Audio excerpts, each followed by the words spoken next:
Hello, my name is Cary Jensen, and welcome to CodeRageXI. This session is Understanding FireDAC, the RAD Studio Data Access Framework of Choice. Here are the topics I'm going to cover today. I'm going to begin with a brief history of data access in Delphi and C++ Builder. I'm then going to talk a little more directly about what is FireDAC and why you should migrate to FireDAC, and why you should use FireDAC in your the new applications that you build. I'm then going to give a broad survey of FireDAC features, and you'll see why I'm recommending FireDAC so strongly when I do that. That's the first half of this talk, and most of that is, actually all of that is just going to be my describing features. We're not going to get into any building of applications until we get to this fifth bullet point, getting started connecting to your database. And I want to show you how to get connected to a database a number of different ways with FireDAC. Some of the facilities, such as the connection editor, and the Data Explorer and Delphi and RAD Studio, really. And I will be using Delphi in particular to do these examples. I don't have C++ Builder examples, but if you're a C++ Builder developer, you'll easily understand how the configuration works and be able to configure your FireDAC components correctly. I'm then going to discuss configuration, because that's one of the things that FireDAC is remarkable about. It has a very powerful set of classes that allow you to configure everything from the fetching and formatting of data to how resources are managed and how updates are applied to the underlying database. And this gives you a tremendous amount of power to really optimize your particular application to your particular database. It's one of the really major features of FireDAC. At the very end of that discussion, I'm going to talk about one property in particular that's called update mode, and I think it's important to bring that up because the standard RAD Studio data access mechanisms use one update mode that you're probably rather familiar with, and FireDAC defaults to another one that could really bring some surprises to your testing, and I want to just make it really clear what the difference is and show you that you can change it, or you may want to keep the FireDAC default, because it does give you a number of advantages such as performance, but there are some disadvantages as well. I'll discuss that in quite a bit of detail. So, history of data access in RAD Studio. Well, the first version, before RAD Studio, there was Delphi, and then with the release of C++ Builder 3, we began to see the RAD Studio combination of the products. The original data access in Delphi was based on the Borland database engine, and this database engine was a Windows set of DLLs, and it really grew out of the Paradox engine, which was originally released in 1991. And the Paradox engine was a remarkable piece of technology at the time. It took the data access mechanism within the Paradox language, which at the time was still a DOS product, and it made it accessible to both the Pascal language and the C language. And it was one of the very earliest separations of the data access locking and all the surrounding capabilities, and placing it in a separate library that could be used separately. The Borland database engine, its initial introduction into Borland products was designed to be a broader platform that could potentially be used by other development environments and languages. Shortly after Borland database engine was shipped for Windows, it was originally called ODAPI, the Open Database API. Microsoft released ODBC, and that took off, and the ODAPI did not live outside of the Borland products. However, the Borland database engine was quite a remarkable bit of technology. It allowed you to easily access file server databases such as DBase and Paradox, and then using another set of DLLs called Borland SQL Links for Windows, you were able to talk to SQL servers like Sybase and DB2, Microsoft SQL Server. And there was a variety of database servers you could talk to through that. Going forward, Borland began to add some additional data access capabilities. For instance, they added something called DBGo, which allowed you to use the Microsoft ODBC drivers in order to access data. Another major step in the history of RAD Studio data access was the release of the client dataset, which was one of the very, very early in-memory datasets and really kind of set a standard. That was introduced in Delphi 3, and the reason why I'm bringing that up is that the client dataset introduced a number of capabilities to the Borland data access family that FireDAC supports. And these are things like aggregates and group state, filtered navigation and filtering. These are advanced features that were never in just the core Borland database engine components. So over time, additional data access frameworks were added, and another big milestone in the development of RAD Studio data access came with the release of Kylix, and actually the development of Kylix. Borland was looking out at its data access capabilities and realized it was not going to be able to implement ODBC for the Linux operating system. And certainly the Borland database engine, even though it was a remarkable piece of technology in its early days, it was really starting to show its age, and they made a definite decision to not try to build a BDE for Linux. And what they ended up coming out was something called DB Express. They touted at Borland DB Express rather strongly, but it had a couple major drawbacks. One is that it just didn't use the T-dataset interface that we were accustomed to with the Borland database engine and client dataset. You actually had to use the client dataset with DB Express in order to have a bidirectional cursor.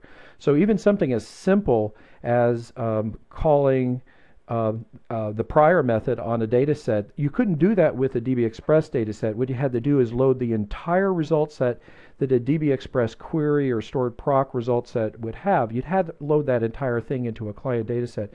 And what this really meant for developers is they had to redesign their data access. So if you were coming from the Borland database engine and moving to DB Express, you had to take you had to make a lot of changes. I mean, it was seriously an extensive amount of change, and you lost certain features that some of your customers may have really liked, like being able to simply open up a cursor into a table on your database and navigating up and down and moving around easily without having, having to move everything into an in-memory data set first. I was not a big proponent of DB Express. It had its advantages, and that one was that it was very fast, but the fact that you had to re-architect the way that you were accessing data, I saw as a really, really big drawback. Then, with the release of RAD Studio XE3, Embarcadero acquired the company that produced the framework that was renamed and rebranded for RAD Studio as FireDAC. That DAC, D-A-C, is Data Access Components.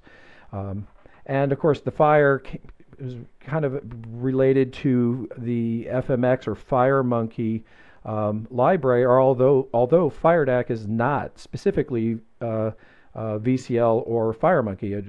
It supports both. But this was a branding that Embarcadero was doing at the time, and it worked very nicely. And it's you got to give the thing a name, so it was a perfectly fine name. The first release of XE3, the FireDAC components had their original prefix, which was AD, and actually it came from a product called AnyDAC. So all the components, your query, instead of being a FD query like it is now, it was an AD query. And that persisted both in the XE3 and XE4 releases of RAD Studio. Then with the release of RAD Studio XE5, FireDAC obtained its current prefix, which is FD.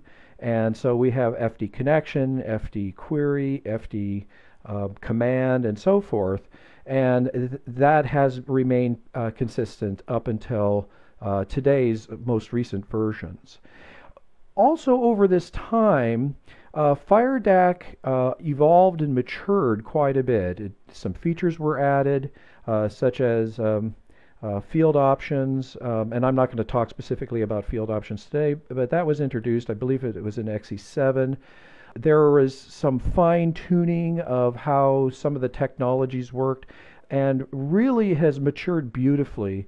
So today you have a very modern FireDAC that gives you a tremendous number of capabilities.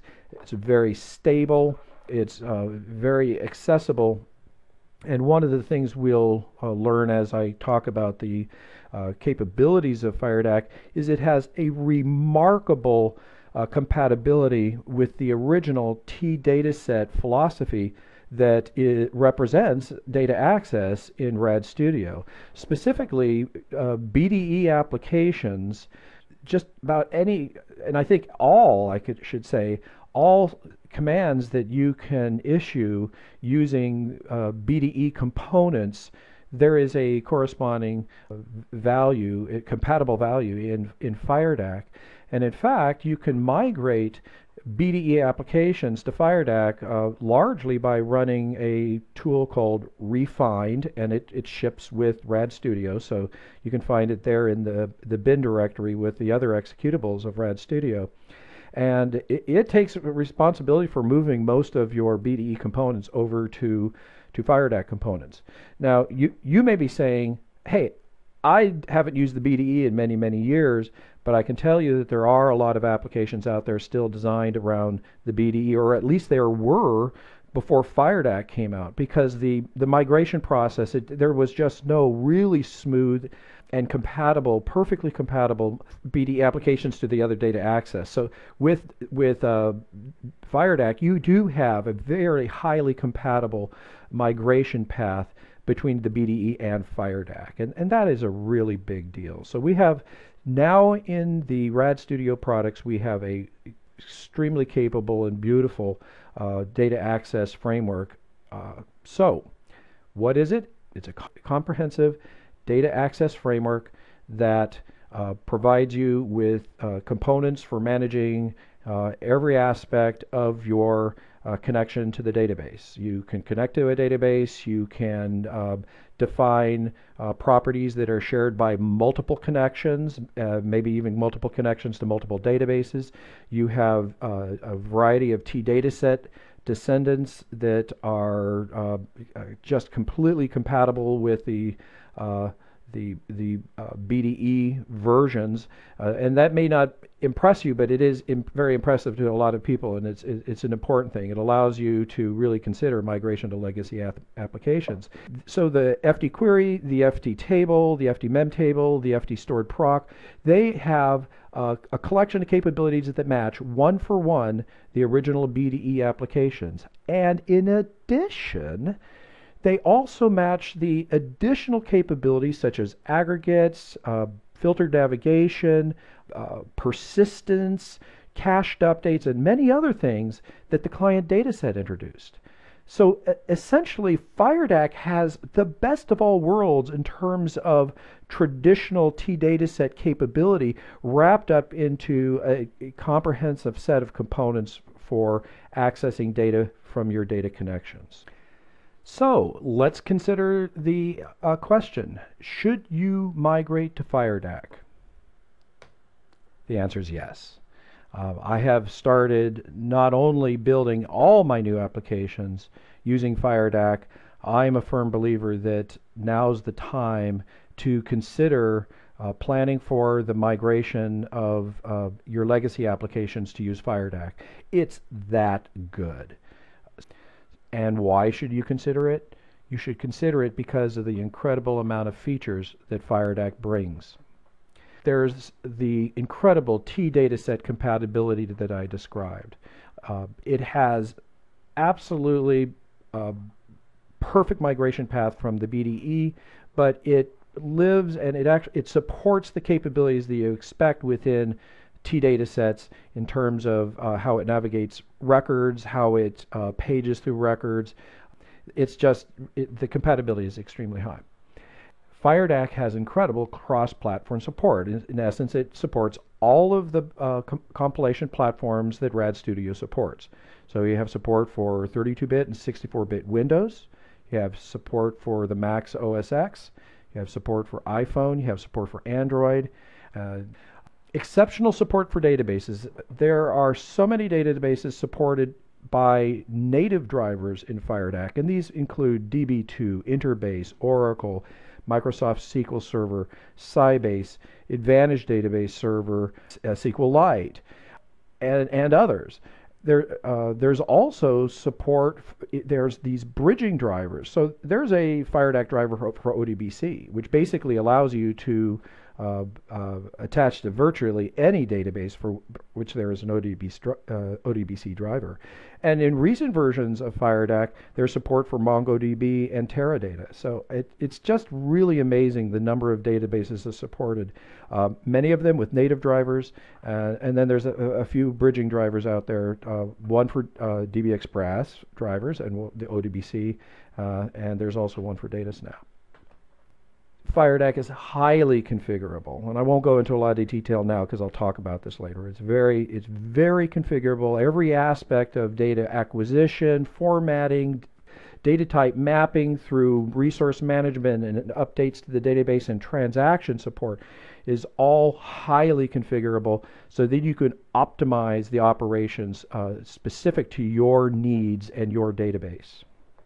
There's built-in dialogue support. There is a built-in login dialogue. There's a built-in dialogue for processing SQL scripts, which are more than just batch scripts.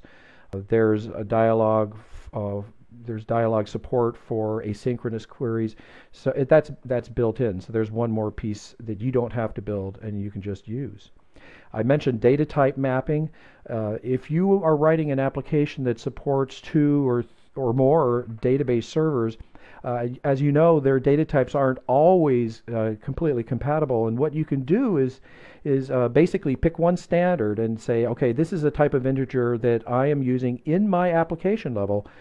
However, it's supported by this type of integer in this first database, and in the second database it's supported by a slightly different type of integer, and I can tell FireDAC how to do that translation so that at my application level I'm working with one data type, and at the database level I'm converting to another data type, and this greatly simplifies both migration from one database to another as well as multiple database support in your applications.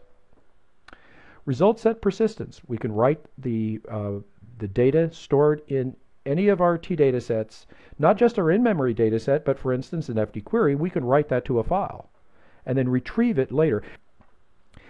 FireDAC supports transparent connection recovery, so that if your connection, maybe because you've got a dodgy wireless connection or you're moving from one location to another wirelessly, you drop your connection to your database, you can configure FireDAC to reconnect and then perform some tasks after connection, maybe inform the user we're connected again, or maybe just do it in the background entirely without maybe the user even knowing it. There's built-in support for concurrent queries, so that and there's a variety of different options for concurrent queries. There's one where you just say run that query in a thread that you manage, and then there's all the way to the support for querying where the user can cancel. If you have a long query, you have one of these dialog boxes that can pop up and the user can actually say, I want to abort this query. There's just a number of built-in opportunities for concurrent queries, and also queries in multiple threads and so forth. There are support for SQL scripts. SQL scripts are more than just batch files. They're larger scripts where you can support multiple transactions, and you can even have logging of the individual steps, and you can also permit the steps be executed one, and then the user actually indicate, okay, let's go to the next step, and so forth. It's a powerful feature that goes beyond just batch scripting. FireDAC supports local filtering and dynamic indexes.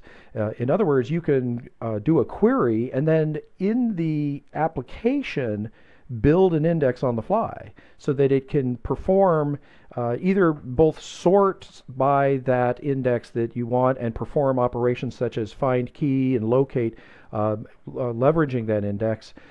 This is irrelevant. I mean, it's irrelevant what your database server has in terms of indexes. So after you retrieve your data, you can create both a persistent or a temporary index on that data set. And that's quite powerful. And in fact, the temporary indexes support both ascending and descending sorts, and you can have a mixture in one temporary index, and that's a very powerful capability. You have native support for monitoring your queries both locally or even remote across the internet. That's built into FireDAC. There's a very powerful query preprocessor that lets you use variables and macros and various escape sequences and functions within your queries, and then those are processed before your query is submitted to your server. And this allows you to create queries that can use variables in places like the table definition where you just can't use a traditional parameter, or put in certain functions that will convert your generic SQL into something that is specific to the dialect of the SQL supported by the database to which you're connected. And this is extremely useful in those applications where you have multiple databases. There's support for aggregate fields and group state. There's support for local queries against T-data sets. You could actually have a query where you join an FD query with a client data set and to another FD stored proc and maybe another type of data set altogether. Any kind of data set can be queried, and that uses the SQLite query engine. It's a very, very cool capability. There's supports for cached updates in which your posts are not immediately written down to the database, but they're kept in memory and then can be managed at a later time. There's support for batch SQL processing of parameterized query and stored procedure calls, where you basically load up an array of parameters and submit that along with your parameterized query or stored procedure call. And for the databases that support this, you can get truly amazing increases in performance. I saw, for example, an operation where thousands of records are being inserted using parameterized queries, and it took 6 seconds without using ArrayDML, and using ArrayDML, which is what they call the batch SQL processing, it took 60 milliseconds. I mean, a 100 times faster, or 1/100th of the speed, or the time to process. There's support for nested data sets. Now currently it's Interbase and Firebird that are the databases that truly support nested data sets.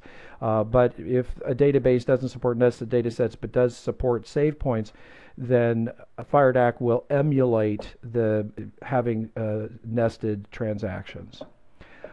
There are support for specific services for your specific databases to which you're connected. So there's your database may have backup and restore services, some other types of services, for example, and there is native support in FireDAC for those particular operations. And then finally, and as a Delphi developer, we really love this, it's written in Delphi. And if you have the high enough SKU, you get the source code for it too. Making the connection. So here is a diagram that shows some of the more common of the FireDAC components you'll work with. There's a lot of FireDAC classes we'll talk about that are not components. The most common that you're going to work with directly are the FD connection, the FD query. You'll probably be working with the FD mem table from time to time, or an FD command. FD stored procedure, a very common one to work with. There's a number of situations where a FireDAC SQL will be a useful component to work with. You might use an FD transaction, but more likely than not, you're going to just create a transaction on the fly through the connection and not really use the FD transaction component. And what I'm going to focus on here is the FD connection to FD query combination, and then we'll look a bit later at configuration, and that'll talk about the FD manager, FD connection, FD query, and transaction related objects. But this is kind of a high-level view of the normal FireDAC components that you're going to work with and their relationship to each other. Now, some of these relationships in FD mem table, I show it here within FD query and also at FD table adapter. FD transactions don't work just with FD scripts. You could find them with any of the data sets. You might use an FD update SQL with a query, so I haven't included all combinations here, but certainly this is kind of the organization in terms of layers that you may work with. So as I talk about making the connection, I'm going to say a little bit about named versus unnamed connections, and then we're going to create a temporary connection using the FireDAC connection editor. So there's three types of general connections you can have: temporary connections, public connections, and private connections. Temporary connections are unnamed connections. They don't have a connection name, but public and private connections are named connections. The most important thing about the named versus unnamed is named connections support connection pooling. So if you're in an environment where you have to have multiple threads of execution and maybe they're pulling from a common connection pool, you're going to go with the named connection. But the temporary connections are the easiest to deal with, the easiest to configure, the easiest to deploy, and that's why we're going to talk about them first. So let's go over to Delphi, and I'm going to make an application on the fly, and then I'm going to show you one that's on the code disk and describe a little bit about the code disk, because I did something that should make it fairly easy for, regardless of the version of Delphi or C++ builder you're using, to configure these various connections. But I'm really just going to hit the high points here. I'm going to place an FD connection and an FD query. And then what we're also going to place on here, just so that you can see that this thing is working, we're going to put a DB grid, and we're going to put a data source to connect to the DB grid, and that's it for now. I'm not going to bother doing any more configuration than this. So pointing to the FD query, the grid's pointing to the data source. And FireDAC's very good about one thing, is if you place a FireDAC data set down on a design surface that already has an FD connection that hooked it up to it. So I'm connected from this query already to this FD connection without me having to do anything. What I want to do is configure the data access. This can be done with the params property, but the easiest way to do this is with the connection editor. And what I'm going to do here is I'm going to connect to an interbase database. And so I'm going to first select the interbase driver, and by the way, I'll just take a quick tour here and show you all the different drivers that are available to you. And as soon as I pick a driver, the parameters that are meaningful to that particular native driver are displayed. Okay, so we're going to select the database first. And this is a little bit difficult because with every release, it seems that Embarcadero has placed the data in a slightly different place. And so I'm going in here to examples, and I'm going to select the employee GDB database. So notice it's under program data, but that is not in more current versions of Windows. You can't even see it from the Windows Explorer, so that makes life a little bit difficult. So the username on this database is sysdba, and the password is master key. And I might want to specify the server that I'm connecting to. I could also put this information for interbase. It's a lot of people are familiar with adding this here, localhost here. Now, before I go further, I'm going to hit test and just see if I can establish my connection, and I can. And I'm using interbase here because when you install RAD Studio, interbase is installed by default. So the database should be there, interbase should be there, should be able to use this thing right out of the box. So now I'm going to click OK, and that is configured. I'm going to change one more configuration. I'm going to say don't prompt me for the login. I've already provided you with the password. You don't need that. If I'm not going to provide the password, it would be a very good idea to have a login prompt come up, and then we could use the FireDAC login dialog box that's available to us. Now we're going to give this a query to execute, and I'm going to bring up the query editor, and I'll do just a simple select all from I'll do it from select all from company. No, not company, employees. Let's go ahead and test that, and we get a result set. Okay. Now what I'm going to do is make this active, and you'll see there's my data. So I can actually get in here and scroll around my data. This is very T-dataset like. There's only one more thing I'm going to have to do before I run this, and with the exception of XE7, you have to provide a FireDAC, a physical driver link, and this is one specifically to the database you're connecting to. And plus, since I have a GUI interface, I'm going to have a FD GUI wait cursor. Those, if I don't have those, certain resources that are required by FireDAC are not going to get included and linked into your application. Now that I place this, if I were to run it, I'm going to get a number of units added to the uses clause of this form, and that would make sure that those resources are linked in. After that, I could delete these things because there's nothing here that I'm going to be configuring. So well, let's just go ahead and run it. And since I left the active feature or the active property set to true, there's our data. Here we are. We could edit this. If I go in and change some data, I'll just add some letter A's here. I'll leave that field. It's now it's actually in the data. If I turn this off and re-execute the query, that data that change is in there. So that's a sample of a temporary connection. Now, what's interesting about it is that data that I configured on the connection, I went to the wrong one. If that query I configured on the connection is found in the params collection editor, and I could actually take this data and at runtime add these items to the connection's params and then make the connection active, and that's how I would do this at runtime. Or I may read from a file, an INI file, or I may read from the Windows registry or something like that and get these values out of there and use that to connect to my database. And that makes a temporary connection so very, very easy to connect to.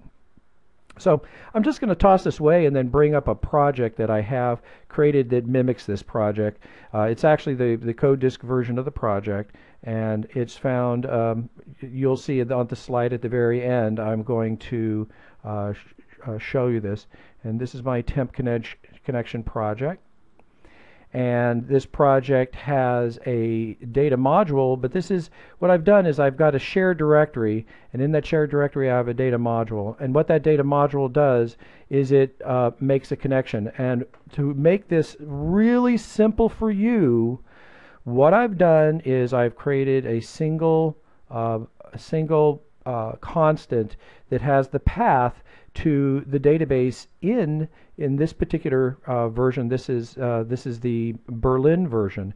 If you can't find the database in this directory, you look for where the employee.gdb database is and come and change this one constant, and all the projects that I'm providing along with this talk will work. And I've written this in such a way that the data module, when it's created, it's going to go get the connection params from that from this data path, and it actually establishes this down here in the initialization. It reads this information and creates this string list, and then that's used by the this data module on its crate. The one thing that you really do have to be sure to do, however, is that your data module has to be created prior to any form that has an active connection on it. Or that creates a connection right when it's opening, because if that's not the case, you won't have that active connection on the data module yet. So that's just a thing to point out. So this project essentially does the same thing that we just accomplished through the example that I showed you. And in fact, you'll see right there, there's the data that I edited. So let's go ahead and edit it back and post that change. And that's how easy it is to use FireDAC. That really was like the BDE, except it's talking to a database server and it's doing all sorts of things that the database server appreciates and manages memory very nicely, so that there's a lot that you don't have to worry about. Now, we were talking about the temporary connection. We're going to create a public connection now, and we're going to do that with the Data Explorer, which you're going to wonder why I didn't do that first, and I'll explain why it's a little more complicated to do it with the Data Explorer. And so we're going to go back again and just create a little simple application here. Now, the Data Explorer is this control, or this panel here. It's docked in there along with the project manager, and you'll see that there's a FireDAC tab. This appeared in Delphi XI 5, I think. It may have been XI 7. I think it was XI 5 when we finally got the Data Explorer support here. And if we open up Interbase, we already have a Interbase connection that's configured, and if you look in here, it's to that same program data Embarcadero Interbase and yada yada. That's where that particular database is stored, and of course we can test this connection, and it's going to work just like the other one we'd expect. But what's important about this is I can take and let's say I want an FD connection. Well, I just can grab that node and drop it in here, and guess what? I've got a configured connection. However, notice here that we don't have a driver ID specified. We have a connection definition name. This is a named connection, and this is called a public named connection. And it's called a public connection because it's getting its information from, and I'm going to use the FireDAC Explorer to show this. We're getting it from an INI file that ships with FireDAC, and this is the location of that INI file. So let me see if I can't select this. I would like to go to that, but it's a little more difficult if I have to just scroll over there. So we'll go to Documents. No, it wasn't that. We had to do this from the actual user public. So we go to Users, Public, Public Documents, Embarcadero, Studio, FireDAC, and there's the connection definition file. This connection definition file contains definitions for the various drivers, and if we look down here, we're going to find employee. There it is. Okay, and it has all the connection information set up for that employee, and that's the information that's being used here. And what's really different about a public connection is this connection definition file has to be present on the machines that you deploy this to. And there are some rules about where FireDAC is going to look for this connection definition file, but it has to be present. And also, there's another file here as well, the driver configuration file that has information for specific drivers. That has to be present on the machine too. So this is a public connection. And so that means you're deploying. I said it was a little more difficult, but the most important thing is that you could even configure your components here by, instead of saying anything else, you could go in and look at the different definitions. These are all the definitions in that INI file. So if we have a different database we connect to, or we've made our own named connection, we can go and use it from there. Now, creating your own named connection, you just come in here and say, I want to add a new connection. You give it a name. We'll do we'll call it IB name. And then we come in here and we configure it like we are going to set up our connection, and when we're done, we have this connection we can use. Now, I want to show one other thing that's that you're going to like, and that is that I can actually come in here and say, well, you know, I want to be looking at the customer table, so I just drop this over here, and look what I get. I get a connection. I get a customer. It says customer table, but the interesting thing is that it's a query, because FD queries are actually your go-to data set. And if we execute this, there's our data. We're so fast. We're so fast to set up this and go. We can modify our query slightly. But if you set up connections to your own database in the Data Explorer, you can be accessing data very easily. So the other connection I want to show, and I don't want to spend a lot of time talking about this, but it's the private connection. Private connection is a named connection, and in my project I have again the data module here that and this data module has some controls on it. It's got the driver, it's got the FD connection. The important thing about this is that I'm actually defining the connection at runtime, and that's what you do with private connections. So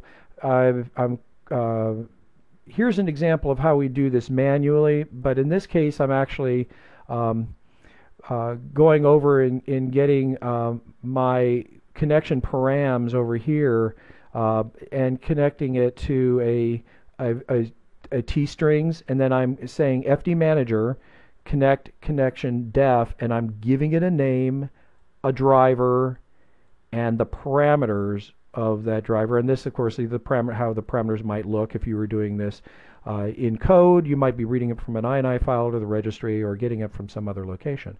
And that's going to allow us to say for our connections, use this particular name. It's a named connection. Those are some of the examples that are on the code disk.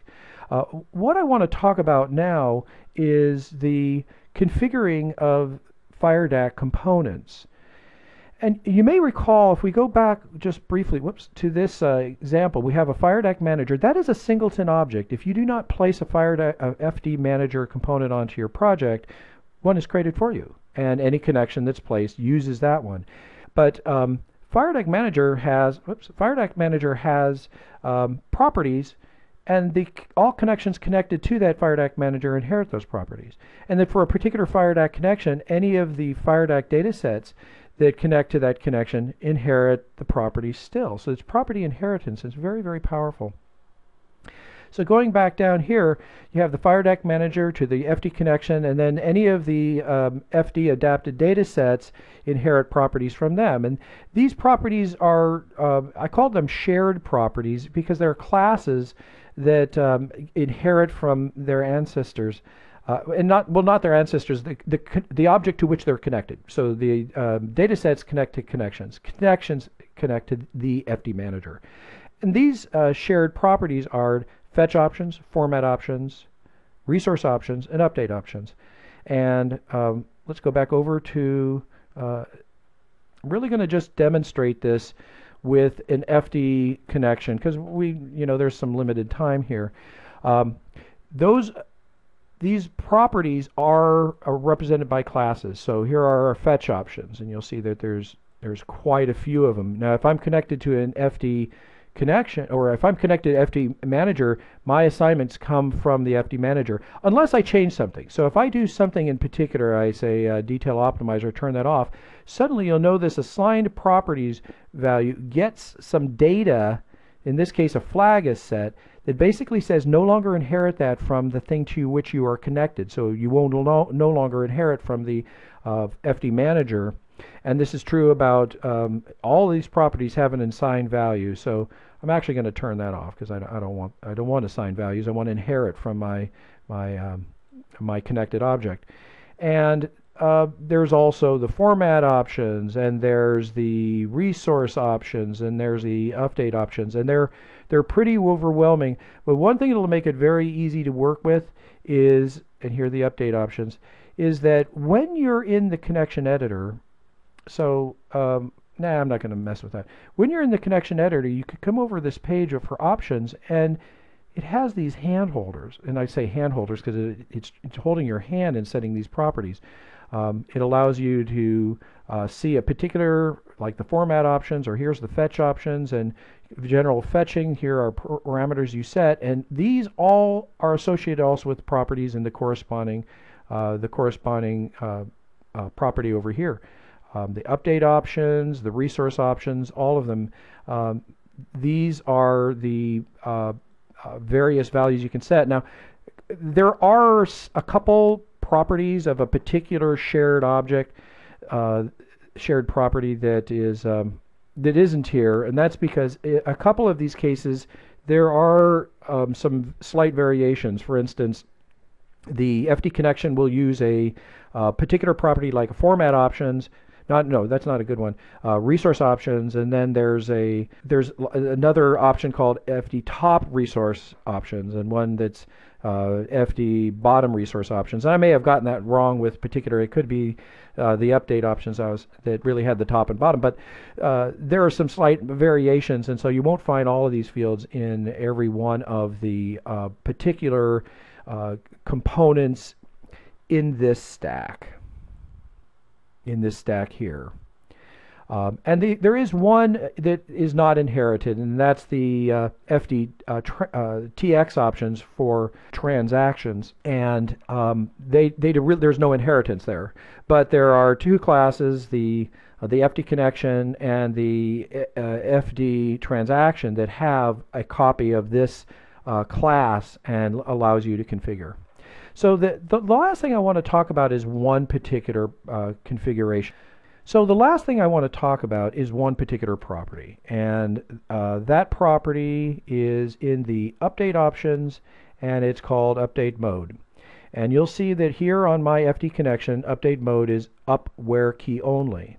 Now if I take any other data set, let's see, data set provider, which is data set provider, which manages the updates of client data sets, and I look at its update mode, it's update where all.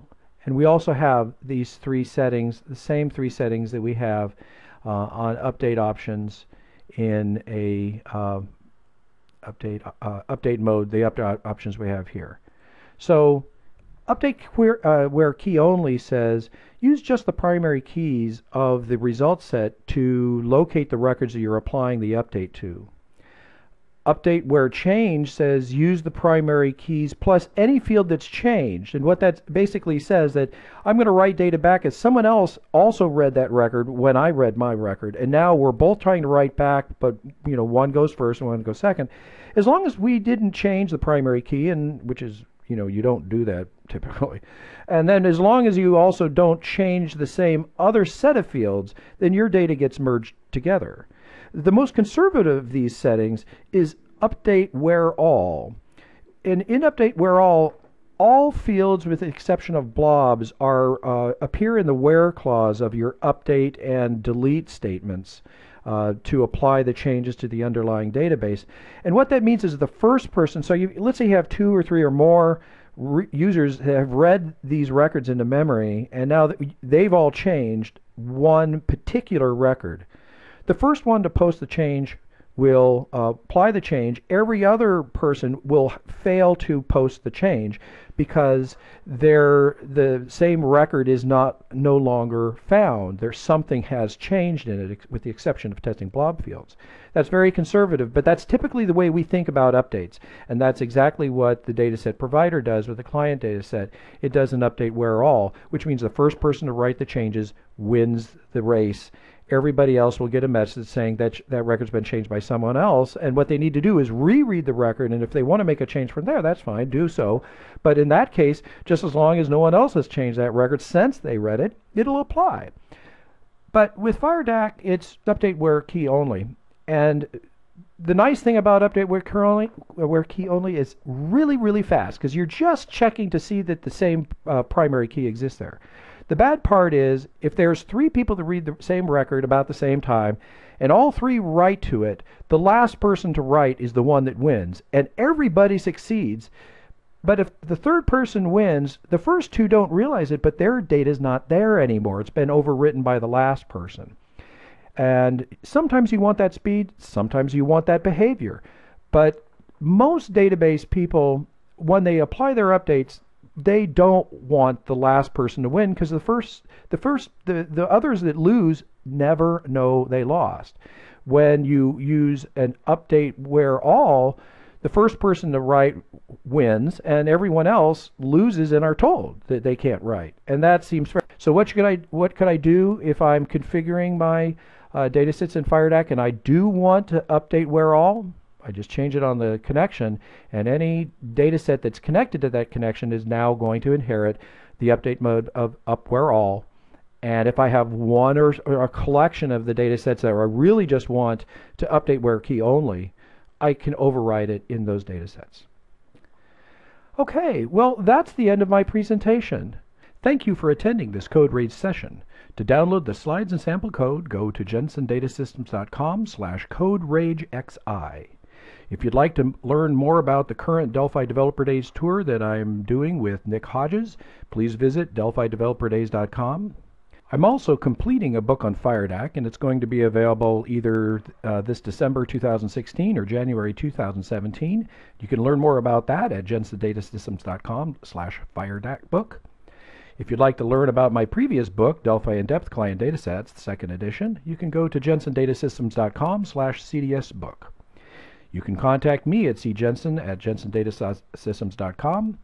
My company website is www.jensendatasystems.com. You could read my blog at caryjensen.blogspot.com, and my Twitter handle is @CaryJensen, and I would appreciate it if you follow me. Thank you very much once again for attending the session, and I look. Well, let's see. There's a couple questions I didn't ask. Oh, someone's asking, will there be an electronic version of the FireDAC book?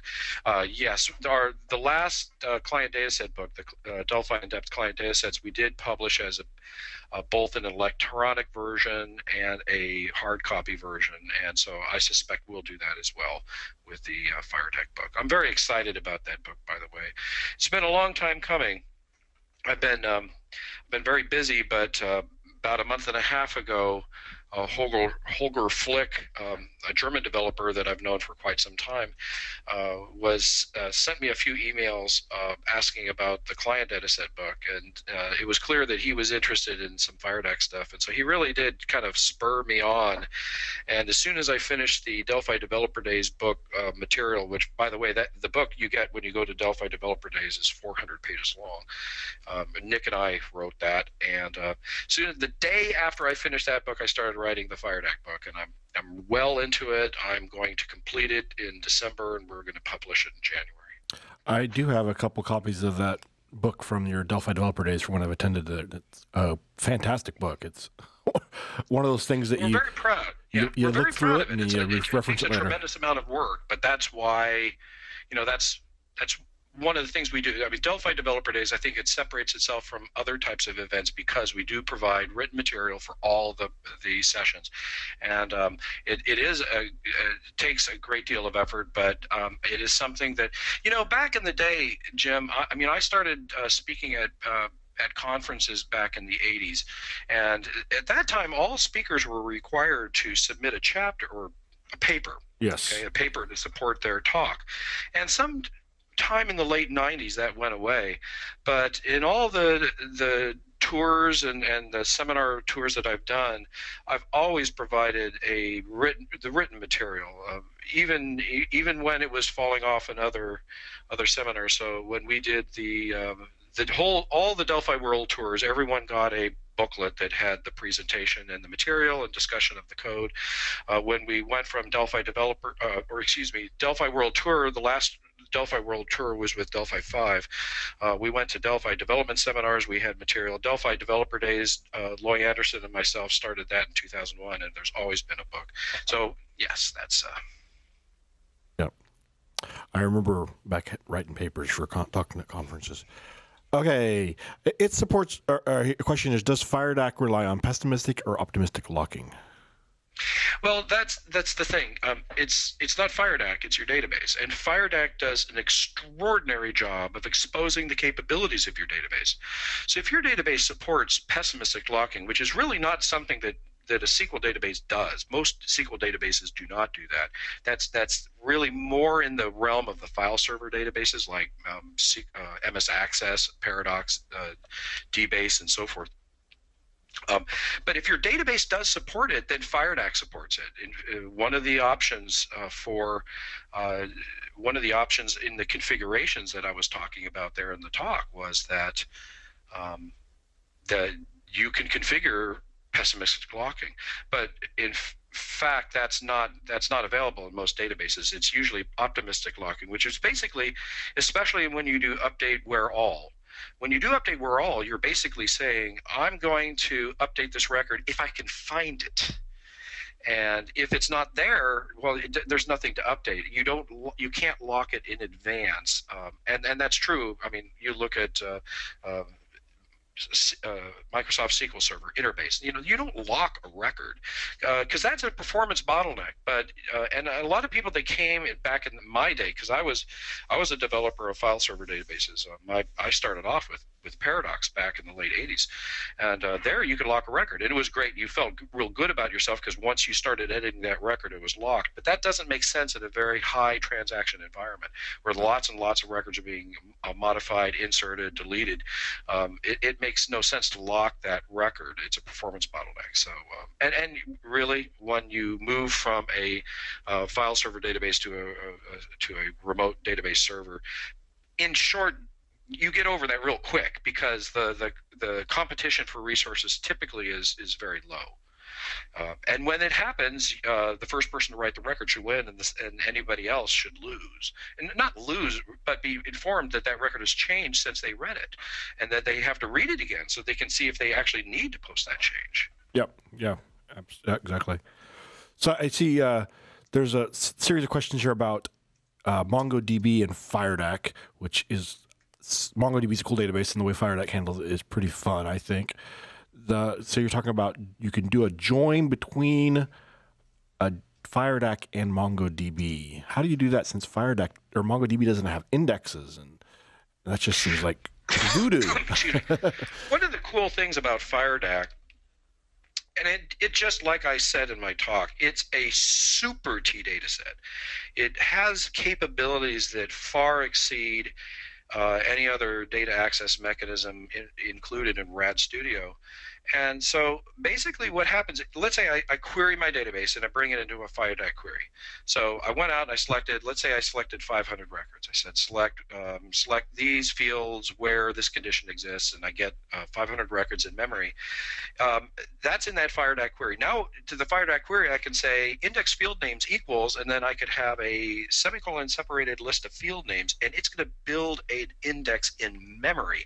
That index in memory can be used to do locates, set ranges, set filters, navigate filters, and a number of other things. And it's in memory. It's FireDAC creating that index in memory in the result set that it brought into memory. Because technically, if you understand how FireDAC is operating, it's actually bringing data into a FD mem table.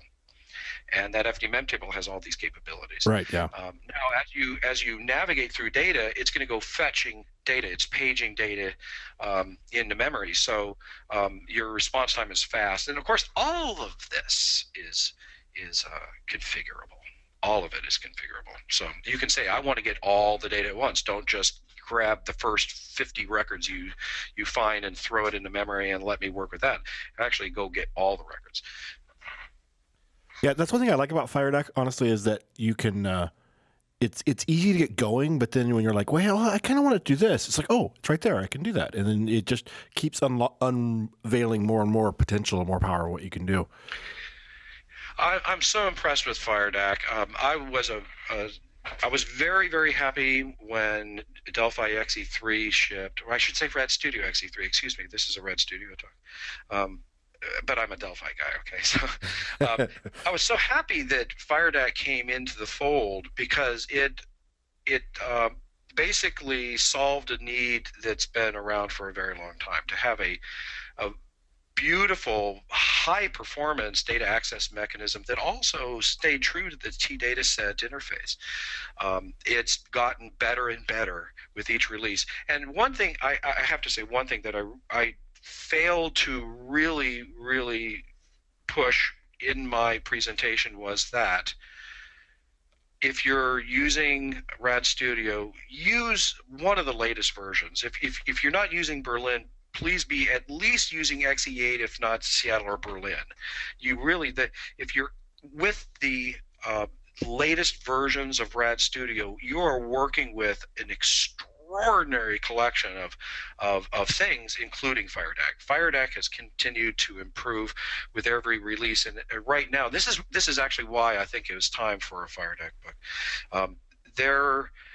And I'm not saying that it was broken in any way, but it's just much better now than it was in XE5, XE6. There's been these little nuances that have been added and things that have been tightened down, and now I can truly say with confidence, or at least I would advise, with a legacy application, now's the time to move. Bring your legacy applications up to date with the latest versions of RAD Studio, and use FireDAC for your data access. You will be very, very pleased with it.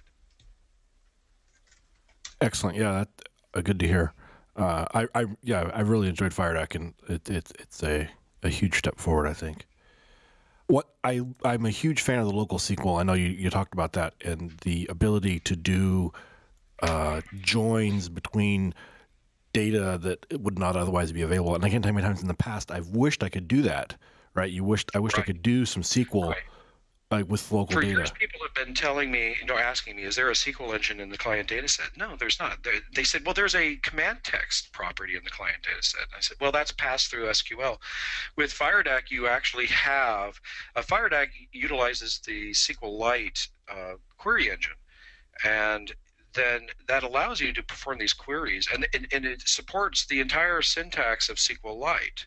I can't imagine someone wanting to do an insert query or an update query, but certainly joins. That's the power.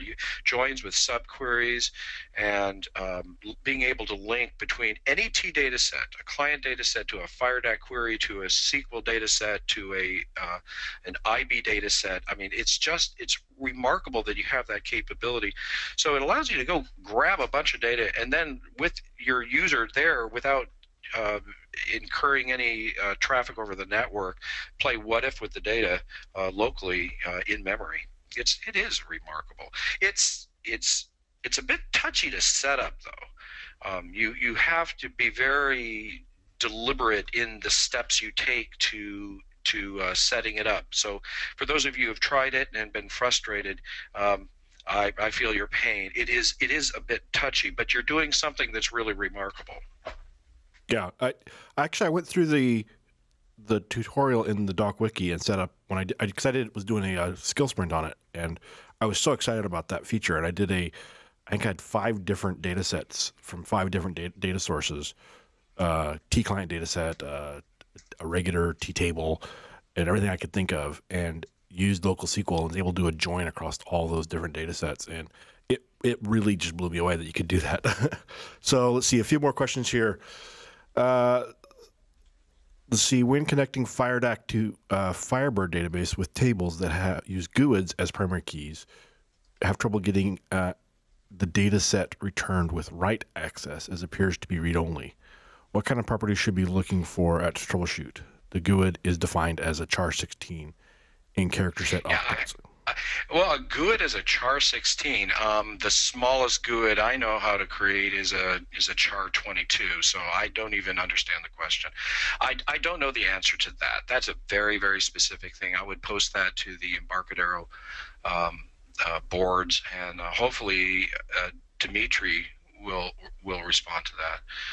So no, it's not something I have an answer for. Yeah, and something like that, maybe you might need to do a support ticket too. They can get I certainly do. I love GUIDs as primary keys because they're always unique, and then I don't have to. I have to honestly say I just hate auto increment. It's you can't join databases from multiple sites if you use auto increment, because you're going to have conflicting keys, and it just seems to be a fool's game to try to create keys where they're incremental, especially because you're never going to sort on that. That doesn't make a lot of sense to me.